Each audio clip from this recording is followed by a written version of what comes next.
ॐ भूर्भुवः स्वः तत्सवितुर्वरेण्यं भर्गो देवस्य धीमहि धियो यो नः प्रचोदयात्।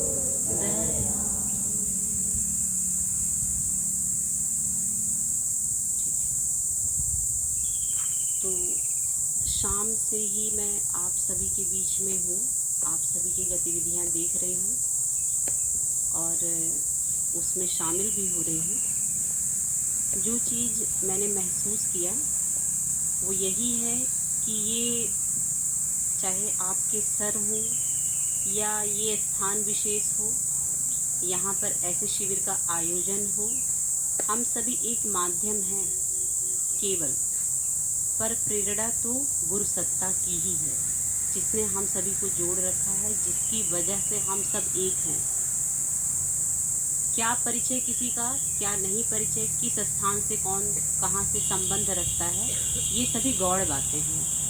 जो मुख्य बात है वो यही है कि हम सभी का एक ही रक्षक है, हम सभी का एक ही मार्गदर्शक है, हम सभी को प्यार देने वाला एक है, हम सभी की मुश्किलें दूर करने वाला, मुश्किल घड़ी में संबल देने वाला एक है और उसी वजह से हम सब यहाँ साथ में हैं और वही आपस में अपनापन जोड़ने वाला।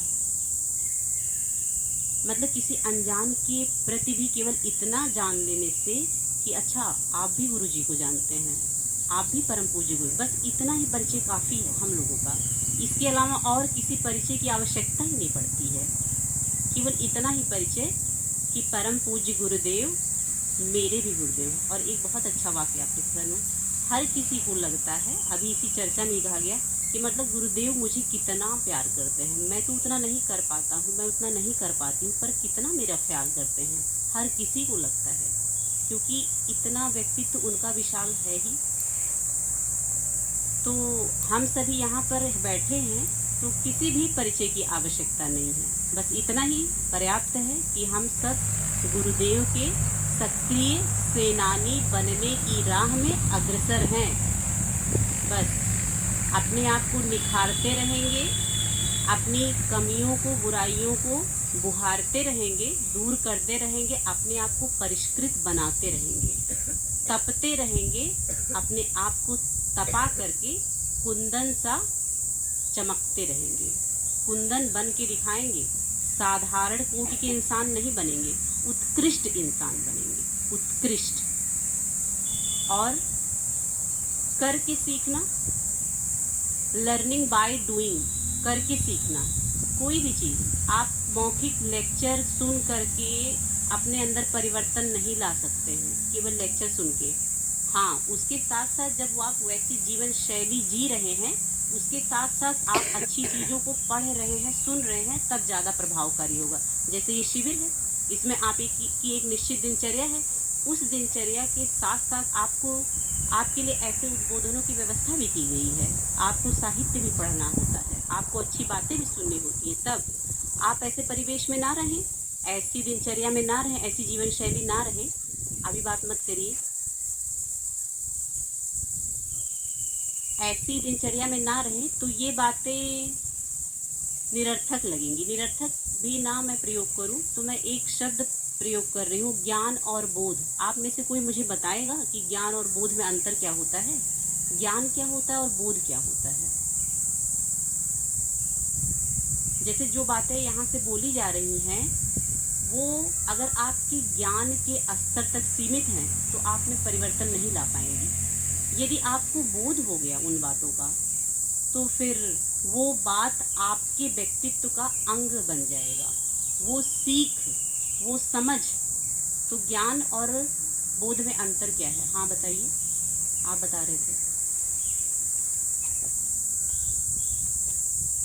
कोई बातें अगर हमने सुन लिया उसके बाद में और सुन करके केवल मन में ही रह गया कि केवल नॉलेज यानी ज्ञान ही रह गया, और कोई बात अगर हम सुन करके और अपनी जीवन पे अच्छा सा लागू कर लिए और अंदर से बोध हो गया कि हाँ ये चीज़ सही है, अंदर से फीलिंग महसूस हो कि अगर कोई हमें बताया कि मम्मी पापा का पाँव छूने से आंतरिक प्रसन्नता मिलती है, अगर सुन करके रहने दिए तो मुझे एक ज्ञान है कि मम्मी पापा का पाँव छूना चाहिए। अगर उनको छू करके हमने वो चीज़ महसूस किया जहाँ प्रसन्नता वास्तव में मिलती है, तो बहुत हद तक उतर जाती बैठिए। और कोई कुछ कहना चाहेगा? अपनी समझ क्या होता है क्या नहीं होता है, ये सब तो हम एक समझ होती है ना हमारी किसी भी चीज़ को लेकर के, एक जो हमारे मन में कुछ विचार आता है, और शायद एक कोई क्रम है आप में, आपकी जो यहाँ की दिनचर्या है उसमें उद्बोधन का भी क्रम है। जैसा सर ने बताया, मैं उनकी बातें सुन रही थी, मैं पूरा शेड्यूल तो नहीं जान रही हूँ आपका, तो उसमें कुछ उद्बोधन का भी क्रम है। तो सही गलत की परवाह किए बिना अपनी बात को कहना बेझिझक, इस चीज़ की कमी है आप लोगों में, इसको दूर करिए। मुझे नहीं लगता कि किसी भी यहाँ बैठे हुए भाई या बहन को, छोटे भाई या बहन को ज्ञान क्या होता है नहीं पता है, बोध क्या होता है नहीं, सही शब्दों में पिरोने की आवश्यकता नहीं है। आप अपनी समझ अपने शब्दों में, जो आपकी समझ उसमें कह सकते हैं और कहना चाहिए। ज्ञान और बोध में अंतर मैं एक छोटे से एग्जाम्पल से बता दूं कि मैं अगर कहूँ कि आग पे हाथ रखेंगे तो जल जाएंगे, ये ज्ञान है, नॉलेज है, इट इज़ नॉलेज, है ना। और यदि आप जलते हुए दिए पे, कैंडल पे हाथ रखें तो जो आपको महसूस होगा ना उस समय, वही बोध है, उसको तब बोध कहेंगे। ये ज्ञान है। लेक्चर से आपने सुना ना कि आग पे हाथ रखेंगे तो जल जाएंगे, और जब वो आपको महसूस हो गया, जैसा आपने कहा कि यदि आपको महसूस हो गया कैसी होती है वो जलन, आपका हाथ तुरंत हट जाएगा, रिफ्लेक्स, तब वो क्या हो जाएगा, बोध हो जाएगा। तो जब तक किसी बात का आपको बोध नहीं होगा, और बोध ऐसे नहीं होगा, यही जबरदस्ती जीना पड़ता है ऐसी दिनचर्या। कुछ चीजें जबरदस्ती, सर्कस में जो भालू होते हैं, हाथी होते हैं, अगर उनको ट्रेनिंग दे करके, उनके अंदर बुद्धि तो है नहीं, ट्रेनिंग दे करके उनको सिखाया जाता है और कैसे कैसे करामात करा लिए जाते हैं, फिर तो आप सब, हम सब इंसान हैं।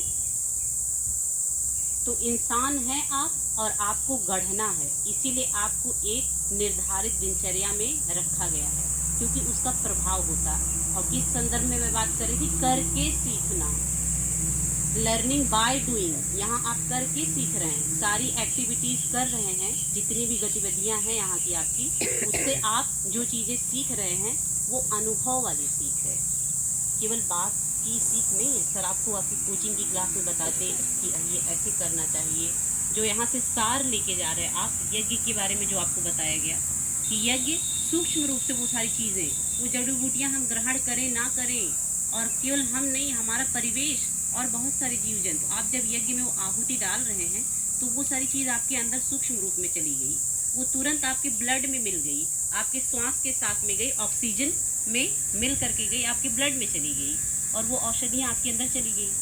साइंटिफिकली सोचिए, मतलब केवल ऐसे नहीं सोचना है कि ये कर्मकांड है बस यज्ञ।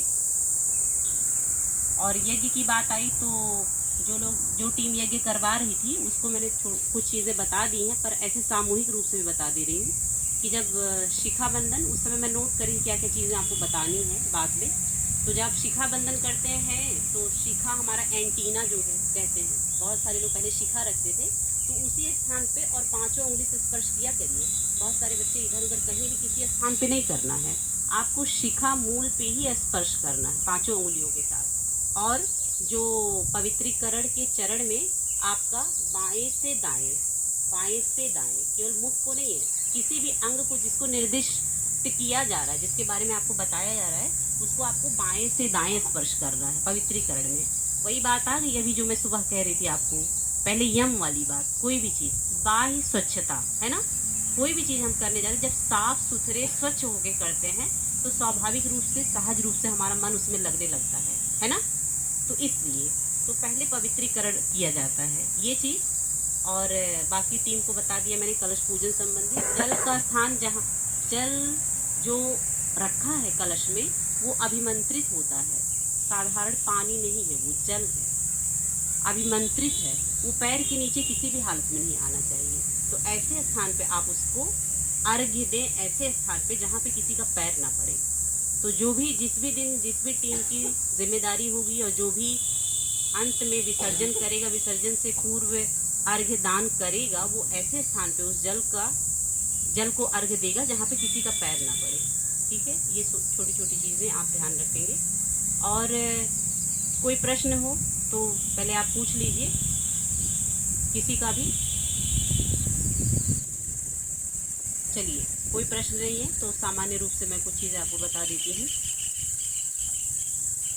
मनोविज्ञान का एक सिद्धांत याद रखिएगा, जैसे अभी उस पॉइंट में भी चर्चा हो चुकी है पहले, कि अगर आप कहेंगे मुझे डिप्रेशन है, मैं दुखी हूँ, तो आप दुखी रहेंगे। कभी ये शब्द मुंह से बोलिएगा भी मत। इन शब्दों को अपने शब्दकोश में से हटा दीजिए।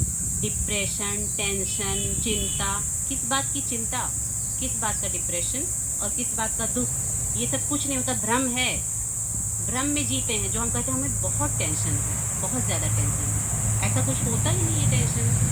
टेंशन कुछ होता ही नहीं। 1 मिनट के लिए आप सोच लीजिए, मतलब कहते हैं, थोड़ा सा फैशन बन गया, इसको मैं ऐसे बोल सकती हूँ। अभी भ्रम बोल रही हूँ ना, भ्रम से ज़्यादा अच्छा आपको समझ में फैशन। टेंशन जो शब्द वो फैशन बन गया बोलने का। बहुत टेंशन है, बहुत ज़्यादा टेंशन है मुझे, अपनी पढ़ाई का, अपने करियर का, इसका टेंशन, उसका टेंशन। टेंशन, भ्रम में जीते हैं। दरअसल कोई टेंशन जैसी चीज़ ही नहीं होती है। अगर हम बैठ करके सोच लें कि बात क्या है, किस बात से हम परेशान हैं और किस बात से थोड़ी अव्यवस्था मेरे जीवन शैली में या मेरे सोचने में या मेरे रहने में या मेरी पढ़ाई में किस कारणवश थोड़ी सी अव्यवस्था उत्पन्न हो रही है, उस अव्यवस्था को हम टेंशन कह देते हैं बड़ी ही आसानी से। और जब आप टेंशन टेंशन टेंशन, चिंता, और उससे भी बड़ा शब्द डिप्रेशन आप बोलने लगे। डिप्रेशन छोटा शब्द नहीं है, कभी भी मत बोलिए, दूर रहिए डिप्रेशन शब्द से, कभी भूल कर भी मत बोलिएगा। अगर डिप्रेशन बोलेंगे, जो आप बोलेंगे वही आप बनेंगे, जैसा आप सोचेंगे वही आप बनेंगे। गुरुवर के सुविचारों को पढ़ा करिए। हर चीज़ का बहुत, हर सोच का बहुत प्रभाव पड़ता है आपके व्यक्तित्व पर। बस सोच के ही देखिए, खाली सोचते रहिए, बन जाएंगे वैसे। लेकिन पॉजिटिव सोचिए तो, सकारात्मक सोचिए तो हमेशा, हर परिस्थिति में। और केवल सोचने से नहीं होगा, करके सीखना, करके सीखना पड़ेगा, अपने को तपाना पड़ेगा, तभी निखरेंगे, तभी बनेंगे, कुछ बातों को मानेंगे।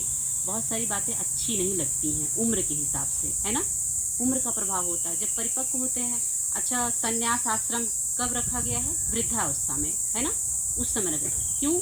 उस समय सारी इंद्रियां शिथिल पड़ जाती हैं। अभी आप लोग हैं एकदम, अभी तो आप बाल्यावस्था में हैं, बाल्यावस्था से जस्ट क्रॉस किए हैं, किशोरावस्था, उसके बाद युवावस्था। इस समय चंचलता एकदम चरम पे है आपके अंदर।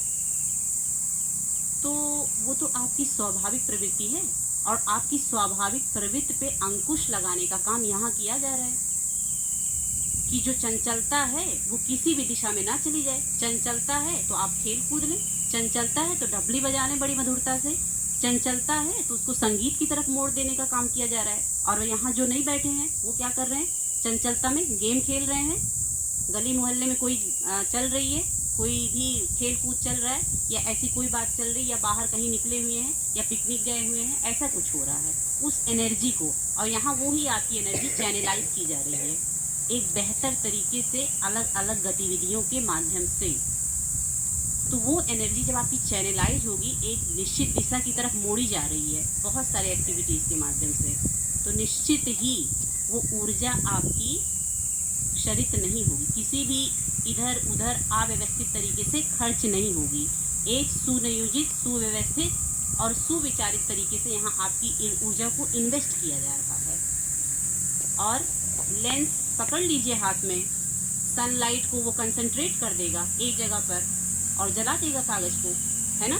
उसी तरीके से आपकी बिखरी हुई ऊर्जा को, और अभी जो किशोरावस्था की एकदम चरम पे है ऊर्जा, चंचलता, उसको यहाँ पर केंद्रित करने का काम किया जा रहा है इस गतिविधियों के माध्यम से, इस दिनचर्या के माध्यम से यही किया जा रहा है। तो जहाँ फोकस किया जाएगा उसका परिणाम मिलेगा। अव्यवस्थित रहेगी तो कोई परिणाम नहीं मिलेगा। जो यहाँ नहीं बैठे हैं उनकी अव्यवस्थित ऊर्जा खर्च हो रही है। ऊर्जा तो खर्च होगी ही, आपके अंदर रहेगी तो आपको परेशान करेगी, उसको तो बाहर निकलना ही है। जो हमारे अंदर ऊर्जा है उसको बाहर निकलना ही है, चाहे खेल करके निकालिए, चाहे बोल करके निकालिए, चाहे नृत्य करके निकालिए, चाहे भाषण दे के निकालिए, या फिर किसी और रूप में, बहुत सारे रूप हैं, वहाँ पर यही काम किया जा रहा है। और ये आप जिस अवस्था में हैं उस अवस्था में बहुत ही सहज है। यही चीज़, यही व्यवस्था, यही उपक्रम अन्य बच्चों को उपलब्ध नहीं है। बच्चों का दोष नहीं है, उनको सही मार्गदर्शन देने वाला कौन है, सही शिक्षा देने वाला कौन है। पढ़ाई के साथ साथ उनको पढ़ाई का ज्ञान दीजिए। पहले होता था अर्जुन धनुर्विद्या में महारत हासिल, तो क्या उनके पास ज्ञान की कमी थी? केवल धनुष ही चलाना जानते थे? नहीं, जो भी ऋषि मुनि हमारे हुआ करते थे, ज्ञान, विज्ञान और उसका जो भी कौशल है, हर चीज में पारंगत होते थे। और आज के जो शिक्षक हैं, केवल सिलेबस, केवल सिलेबस, पाठ्यक्रम, वो भी पढ़ लो, हाई मेरिट आनी चाहिए। हाई मेरिट नहीं आई तो नौकरी नहीं मिलेगी, नौकरी नहीं मिलेगी तो जिंदगी भर क्या करोगे। नौकरी मिलकर भी फांसी लगा रहे हैं। प्रशासनिक सेवाओं में आने वाले लोग भी फांसी लगा करके आत्महत्या कर रहे हैं। इतने हाईली क्वालिफाइड होकर के क्यों कर रहे हैं? बस यही नहीं है, क्योंकि एकांगी है उनकी शिक्षा, है ना। एकांगी है, एकांगी नहीं बनना है, बहुआयामी बनना है। बहुआयामी व्यक्तित्व के धनी बनना है आपको। और ये व्यवस्था देव संस्कृत विश्वविद्यालय में है। वहाँ रहेंगे तो नहीं पता चलेगा, बुरा लगता है। बहुत सारे माँ बाप तो सोचते हैं, ऐसे माता पिता कि हमारे बच्चे तो बहुत ही परेशान करके रख देते, एक भी बात नहीं सुनते हैं। उनको कितना भी कहिए बाहर मत जाइए। जैसे अभी आपको सर ने कहा, कुछ अनुशासन अपने ऊपर लगाना पड़ता है कि आपका सर्कल बहुत बड़ा नहीं होना चाहिए। संगति का असर तो पड़ता ही है। आपका सर्कल बहुत, और माता पिता यही कंट्रोल नहीं कर पाते हैं, नहीं रोक पाएंगे। आपका उनका बच्चा जा रहा है बाहर कह करके कि मैं यहीं पार्क में ही खेलूंगा मम्मी, यही पार्क में बाहर से बाहर नहीं जाऊँगा। अब वो कहाँ, किस तरफ, किस गली में चला गया, क्या करके आ रहा, माता पिता को नहीं पता रहेगा। पूरे टाइम तो नहीं रह सकते हैं। तो वहाँ का अनुशासन है कि आपको, चाहे आपका घर वही ऋषिकेश में ही हो, चाहे वही बगल में ही हो, लेकिन आपको हॉस्टल में ही रहना पड़ेगा। क्यों? जैसे आपको शिविर में रहना पड़ रहा है। एक दिनचर्या है, और दिनचर्या का असर हमारे ऊपर होता है। इसलिए आपको हॉस्टल में ही रहना पड़ेगा। और जो हॉस्टल का अनुशासन है, जो नियम कानून है, उसी के हिसाब से आपको रहना पड़ेगा। वहाँ का जो भोजन है वही करना पड़ेगा। भोजन की कोई व्यवस्था नहीं अलग से आपके लिए, क्योंकि आहार का हमारे ऊपर असर पड़ता है। सुबह मैंने चर्चा किया आपसे, आहार का बहुत असर पड़ता है हमारे ऊपर। जैसा खाएं अन्न वैसा बने मन। तो जैसा अन्न हम खाएंगे वैसा हमारा मन बनेगा। सात्विक खाएंगे सात्विक मन होगा, तामसिक खाएंगे तामसिक मन होगा। इसलिए ऐसी व्यवस्था बनाई गई है। तो सारांश यही है मेरे कहने का। बातें बहुत हैं, जो भी आप जितना भी कहेंगे, मतलब 5 सालों में तो कितना तपा दिया जाता है वहाँ पर, कितना सिखा दिया जाता है, कितना अनुभव जीवन का, जो वहाँ के शांति कुंज के गुरुदेव से जुड़े हुए लोग हैं, वो लोग इतना अपने जीवन का अनुभव साझा कर देते हैं, इतनी चीज़ें बता देते हैं, आपको फील्ड में भेज देते हैं। पढ़ाई के बाद केवल पढ़ने से आप पारंगत नहीं होते हैं। तो आप, ऐसा होता है कि हम लोग जब वहाँ से आते हैं तो हमारे साथ के जो लोग हैं वो लोग बड़े साधारण से दिखते हैं। अभी आप यहाँ से निकल के जाएंगे 9 दिन के बाद, सर ने कहा ना कि आप अगर इन 9 दिन की गतिविधियों के बाद किसी भी इससे निम्न स्तर की गतिविधि में यदि आप शामिल हो जाते हैं तो वो आपकी जिम्मेदारी है।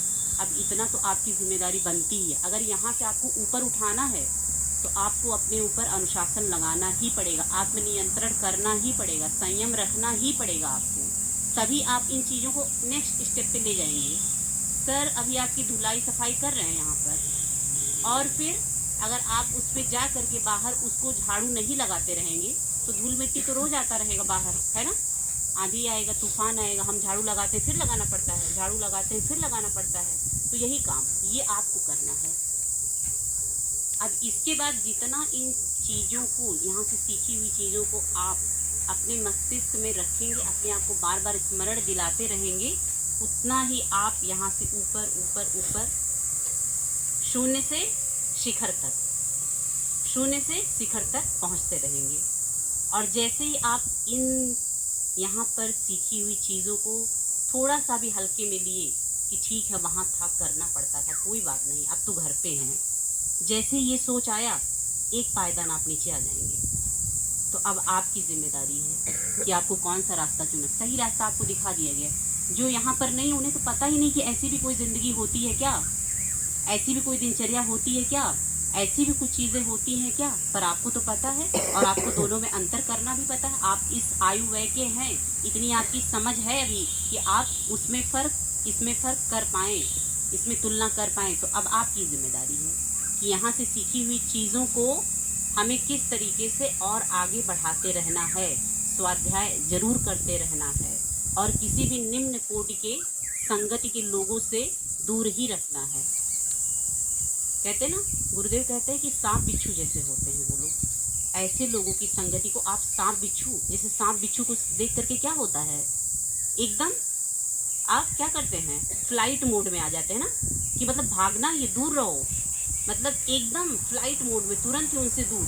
तो बिल्कुल वैसे आप समझिए उस जैसी संगति के लोगों को।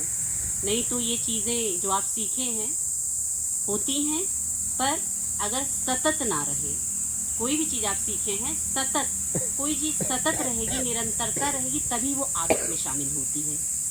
जो भी आप चीज़ अपनी आदत में शामिल करना चाहते हैं उसको सतत करिए, चाहे एक हफ्ते में एक बार ही करिए। कोई भी चीज़, जो मैंने बोला एक साधित समझिए, कोई भी चीज़ लीजिए, उसको सतत करिए, निरंतरता रहेगी, आपकी आदत में शामिल हो जाएगी। ठीक है।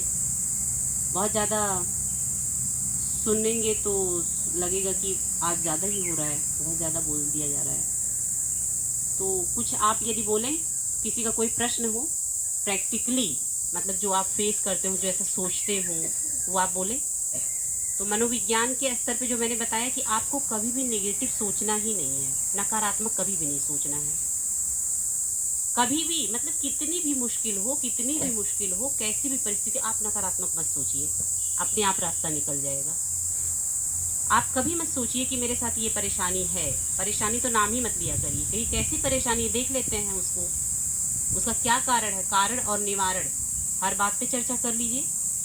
और कई बार होता है किसी को, जिसको आप समझते हैं कि ये मेरे लिए, मेरे संदर्भ में अच्छा व्यक्ति है, मुझे सही मार्गदर्शन देता है, चाहे वो आपका कोई भी, उससे कोई भी संबंध हो, उससे अपनी बातें साझा कर लेनी चाहिए। अभी आप जिस उम्र में, अकेले खुद ही सोचते रहना क्या बात है क्या नहीं है, किस वजह से आप परेशान हैं, नहीं हो पाता है। पर यदि आप उसी चीज़ को किसी से कह लेंगे तो कहने मात्र से उसका आधा समाधान हो जाता है। तो आपकी उम्र के लिए ये बहुत ज़रूरी है कि आप अपनी चीज़ों को साझा करें, और बात बात में मार्गदर्शन लेना चाहिए, क्योंकि अभी आप परिपक्व नहीं हैं, आप परिपक्व नहीं हैं, आप परिपक्व हैं और चीज़ों की समझ भी नहीं है। तो जो आपसे ऊपर हैं उम्र में, जिनके पास आपसे ज़्यादा अनुभव है, जो आपसे परिपक्व हैं, वो आपको सही रास्ता बताएंगे। आत्म साधना ऐसी हो जो चटका दे चट्टान को। गुरुवर का सुने हैं ना गीत, प्रज्ञा गीतों में एक गीत है, आत्म साधना ऐसी हो जो चटका दे चट्टान को। मतलब साधारण जिंदगी भी कोई जिंदगी है, ऐसी आत्म साधना हो जो चटका दे चट्टान को। शाश्वत प्राण ज्योति पी जाए अंधकार अज्ञान को। इतना आपका प्राण ज्योति इतना प्रखर हो जाए कि अज्ञान और अंधकार तो आपसे कोसों दूर भागे।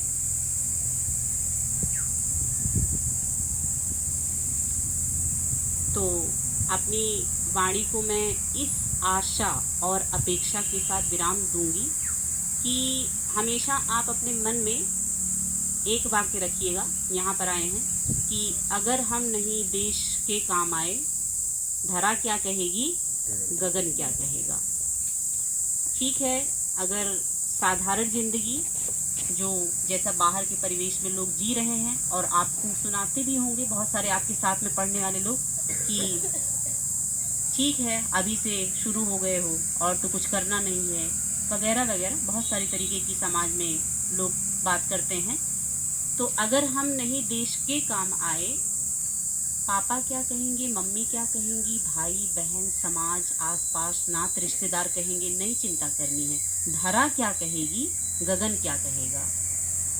ये धरती और अंबर, हमेशा इस विशालता में सोचिएगा। धरा क्या कहेगी, जब भी आपके पांव डगमगाने लगे, जब भी आपका मन विचलित होने लगे, जब भी आपको ये चीज़, इन चीज़ों से मन आपका उचटने लगे तो अपने आप को एक बार याद दिला दीजिएगा, अगर हम नहीं देश के काम आए, धरा क्या कहेगी, गगन क्या कहेगा। ओम शांति।